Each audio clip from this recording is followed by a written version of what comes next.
မှာဆိုနောက်ဆုပ်ပြီးထိုးနောက်ဆုပ်ပြီးထိုးနောက်ဆုပ်ပါဟိုဘက်ကိုသွားခုနကခဲကောက်ချင်အောင်သွားဟုတ်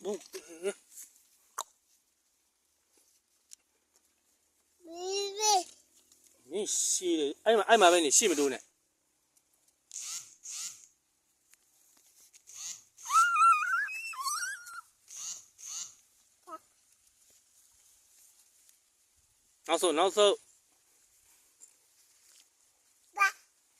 နောက်ဆုပ်ပါ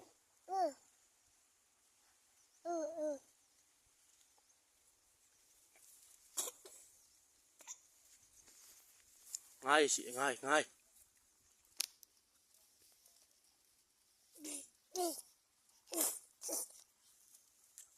တက်တာလောက်လောင်တက်တာ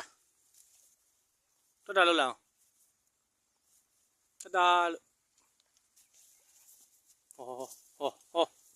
ရပြီနောက်ဆုံးမယ်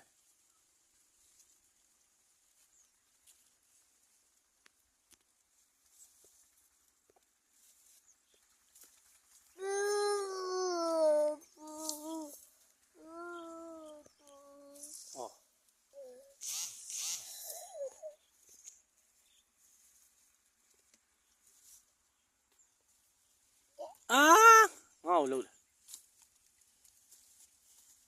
ဖေရွှေဘုံမိုင်ဦး